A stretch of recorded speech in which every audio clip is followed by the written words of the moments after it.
Hello everyone, what's going on today? So in today's video I did promise I'm going to make a tea video, and so I shall. So this video is perhaps going to be the most requested video that I've been asked to do, so without further ado, guess I'll do it. So if you haven't seen the title already, so we're going to talk about tea enclosures and what do I think it's right to house a particular specimen at a particular size.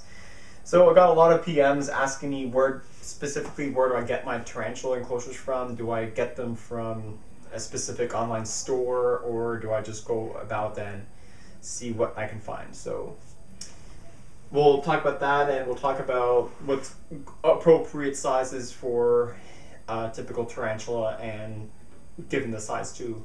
So as you can see, here is all my tarantulas right here. I have 118 inverts in total. I've got 116 tarantulas and 2 megalomorphs, which are the trapdoor and the diplorid. They're not really tarantulas, but they're megalomorphs, so I tend to include them as teas. They kind of look like them. So yeah, so I'll be posting a new arachnid tour video tomorrow, showing you exactly what I have and what I don't have. So you'll be able to see that, and I guess have fun. So this is meant for the people that can't really spend too much money on the tarantula enclosures. So you really don't need too big of an enclosure to make one really happy. So if you can compare the differences between my videos and Tarantula Guy 1976 videos, you'll see my enclosures are nothing like his. He takes the more complex and over-the-top approach, which I think it's pretty good.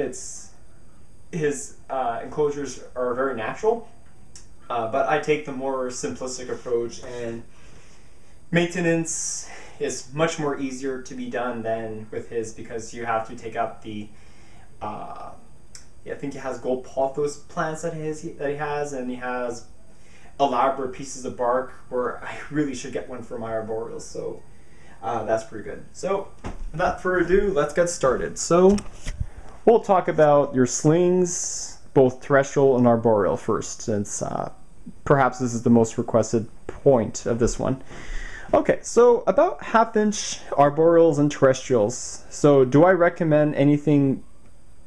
Yes, I do. This is what I recommend for your enclosures. So this is what I use, and this is right here. This is a normal pill jar that you can get from the local pharmacy. So all you have to do is just go to your pharmacy, go to the clerk or the pharmacist and ask him or her if do you have any spare empty pill jars, and she says yes, and yes, I said buy them. So I got 30 of them for about $25. So it's pretty good for a sling. So I can see she has plenty of room to walk around and eat. So this is my 3/4 inch Avic pink toe. So the only modification that I ever did with this pill jar is that I drilled some holes. So you can either use a drill bit or a soldering gun. I tend to use a soldering gun because it's much more cleaner than a drill bit, because you can see they have many grooves which can hurt the tarantula. So if you do use a drill bit, make sure it's all clean so that way it doesn't scrape itself. And then I use cross ventilation, like 5 holes on the top end and many holes on the side of the enclosure. And like I said in the Mythbuster video, it's very important to do this with Avicularia because slings are pretty difficult to raise. I know I had so much deaths from Avic, it's not even funny. So all you do is give them plenty of ventilation and humidity, and hopefully they'll survive. This one's a couple of months old. As you remember, I got this from Tarantula Canada, which was Morton's bloodline. I had 7, 5 of them died, so these 2 seem to be surviving very well. So this is what I used to house like newborn spiderlings, like as little as about 1/8 of an inch to about 3/4 of an inch. Usually the time I decide when an enclosure needs growing or when I need to rehouse the teas is that when the leg span is roughly about half the size of the enclosure. Then you want to start making the effort of making a little bit bigger enclosure. So for larger slings, or terrestrials for that matter, I tend to go for these ones right here. These are the more wider pill jars. These ones, Tarantula Canada does sell them, as they sell with teeth. You can buy pill jars. I'm not sure if they are willing to sell to the US, so it's best to PM them and ask them. So this is what I use to house now my 1-inch Ephopus rufescens. As you can see, she's got plenty of room in there and frolic about. So these are like $3 or $4 each, I think. I think it's that, or it could be $2. And these are also good for like 3/4 inch arboreals, which I have one. For the newest one that I got recently was the C. Schwoidi. She's somewhere. Yeah, right over there. Okay. No, that's that. That's what I use to house slings. I just use pill jars that you can get from the pharmacy. Now for the larger variety of slings, like the 1.5 to about 2 inches. Then you start calling them juvenile. Yeah. Okay, so what I use is deli containers. These are the solo variety that you can get either from the dollar store, or you can get them from the local supermarket or your grocery store. So this is perfect for about 1.5 to about 2.75 inches. Only terrestrials, because arboreals you really don't want to put them in an enclosure like this, since they like to climb more than they like to have floor space. So this is my Lasiodora klugi. You can see the deli container is perfectly fine for her. You can go for this one here. I'll give you another example. It's got plenty of room in here. My Acanthoscuria geniculata, the giant white knee.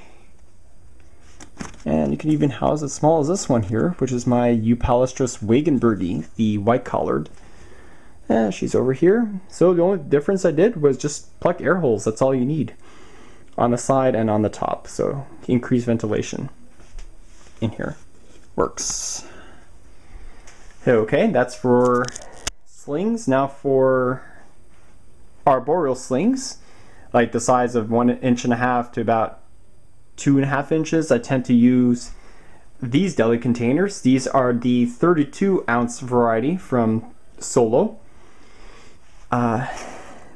These ones you can get from the grocery store. If you check the ones that they sell, the macadamia nuts, where they have a whole bunch of nuts in there, that's what they actually are.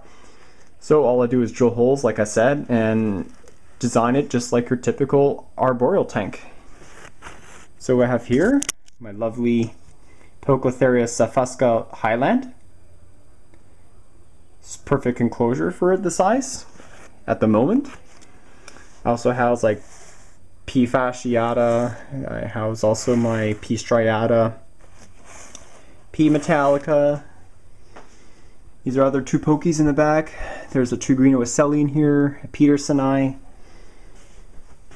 an ornata, and the Lampropelma valiciopes. So this is typically what I house for 2-inch arboreals.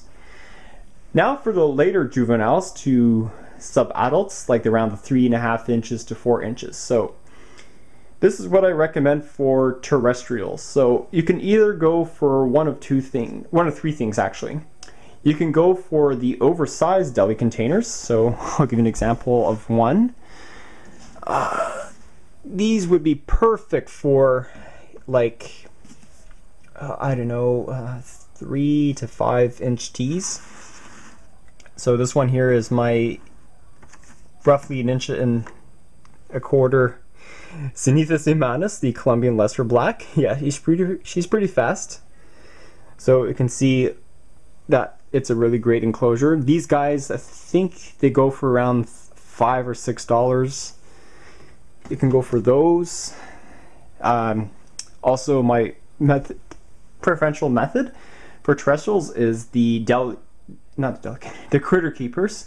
These ones here are the ones by Crab Works that you can get from the pet store for around $20. And if they used to have them in Walmart, they would have gone for about $10. I used to buy them from the truckload at Walmart. Now, since they closed the reptile department here, we can't get them anywhere but the pet store. So I have to sacrifice paying double for that. So that kind of sucks. So these are your typical standard deli critter keepers here. So these are good for like 5-inch tees, maybe 7 inches.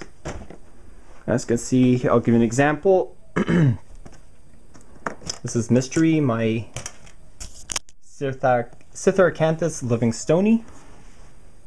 You can see she's got plenty of room in here, and she seems to like it. You could also house arboreals in here, so you can either house it on the vertical side. So what I recommend putting, if you're going to decide to do that, is put a little piece of cardboard in here, so that way when you open it up, the substrate doesn't come falling down on your tea and yourself, actually. So give an example for an arboreal setup is this one right here. This is my Selma-Post Erminia, Venezuelan sun tiger. You can see it's an arboreal setup here. It's got a cork bark to climb up around the tank. So this is what Tarantula Canada uses for the housing their specimens. So whatever is fine for them, it's perfect for me. Okay, perfect. And the next ones here, these are great for terrestrials. Like, again, if you can't really find the deli containers, or if you don't want to spend too much money on the critter keepers, you can go for the cheaper alternative that works just as great and beautiful, are these shoebox enclosures. These are the KIS variety. These ones come from Canadian Tire, but I'm sure you can try to find them on Walmart. So these are perfect for like 3 to 4 inch tees. As you can see right here, my lovely Firmictopus cancerides that freshly molted a couple days ago. As you can see, she's plenty of room.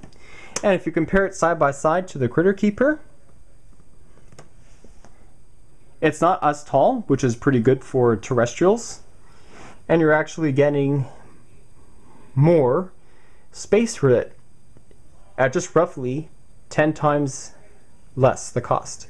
This is $20, this is around $3. So it's a winning system, if you would agree. So all you have to do, only perk of these KIS enclosures, sometimes they're not the clearest as compared to critter keepers. But what you will have to do is you will have to drill some holes around the perimeter of the tank. Versus this one right here is that you directly have the air holes on the cover, and that's just perfect enough ventilation to survive your tarantula. Okay, and then for larger terrestrials, you can go for this variety. These are the ones by Hagen. These are the a little bit more expensive ones. It's around $23, $25 here. But as I said, it's a really good enclosure if you want to house like super large tees. I wouldn't recommend housing a blondie in one, but it's pretty good for like a P. platyama, the H. minax when it gets 7 inches. And it's also good for large size arboreals too. So can't really see my ornata, so I'll show you another one. Okay, and yeah, you can see right here, that's Zelda, my fully grown 8-inch ornata, and you could see, no, regalis, sorry. Yeah, my 8-inch regalis, and you can see she's got plenty of room to walk around and plenty of climbing space. So all it is just a cork bark mounted on its side, two of them concave, so that way it has a little hole that it can climb onto and a little water dish. That's all it is, really. And if you're not comfortable of housing your teas in critter keepers, you can go buy the glass enclosures that you can buy only from pet stores. So unfortunately here, I don't really like to use these types of enclosures because they're very expensive here. So I'll give you an example. An enclosure like a 5-gallon tank over here, it's around $25 just for the glass tank. And it's an extra cost, another $25 just for the mesh screen. And if you compare the 10-gallon enclosure, obviously it's going to be double the cost. So I don't tend to use them because they're space hogs. So if you can see how big my tea sturmy is compared to other enclosures, this is why I use them. And since I'm only limited to this wall unit to house all my teas, I have to work what I have. So this is for a large like tea sturmy. You can house them in a 5-gallon tank if you wish. This one here is Hans, my mature male. This is the biggest tea that I have. It's approximately around 10.5 inches to 11 inches. And you can compare it to the female. She's in a 10-gallon enclosure. She's got a lot of mold that I have to clean off, but that's okay. She's starting to get very fat, so I'm going to pair them up next week to see if I get another refusal. If I get the refusal, then it's a good sign. That means that she might conceive and hopefully we'll get a sack. At least I hope. It'll be my first successful sack that I ever get. Too bad about the HMAC. Yeah. Oh, shoot, I forgot about these. You can also get these ones here. These ones, I think, they used to have like fruit in here. Like your strawberries, blueberries. So you just want to tape the holes in the back. And this is perfect for slings. Also, like for a trapdoor, like I'm going to be doing a Mythbuster video of that. All it is just a 32-ounce Deli container with a lot of potting soil, 3/4 of the way, and no water dish because they don't really need it. So they get their moisture from the moist soil and their food. Also around here, these are good for juveniles. These are the smaller variety of critter keepers that you can buy from, these ones I got from the dollar store for around $2. Perfect for like 2 to 3 inch teas before you move them on to big critter keepers. And lastly, the last enclosures that I haven't discussed yet are these Rubbermaid Deli containers. These are perfect for your arboreals. Let's say the 3.5 inches to roughly 6.5 inches. So it'll be perfect for your adult Avicularia species and good for sub-adult pokies. For adult pokies, I tend to recommend these larger enclosures here or 5 or 10 gallon tank, whichever you decide. So these ones here you can get from Walmart for around $3 or $4. So all I do is make the holes on the side and on the top, and that's perfect, and just design the enclosure. So it's very simple. All it is, it's a piece of bark on its side and a water dish and some substrate. And you can see my Poecilotheria Miranda, Bengal spotted ornamentals, happy in here. So is my mature male P. Cambridgei. Lovely piece of Fusca is very happy in here. And also, people ask me about the Avic. That's what a mature adult looks like. I think she probably will get around maybe an inch more bigger. And she's been webbing a lot recently, so hopefully she's going to be molting very soon. So, as you can see, the tarantula hobby is very affordable. It's the only bad thing about it. The most expensive one, of course, it's the teas. They're very addictive, and hopefully, you know, with watching my videos and, you know, me making them, I got you mainly inspired by them, and you can just admire how beautiful they are, and they're really misunderstood creatures that got a bad reputation from the media. So anyways, that's my video of where to buy the enclosures and what you need to house your specific teas. So hopefully you enjoyed this video, guys, and thanks for watching.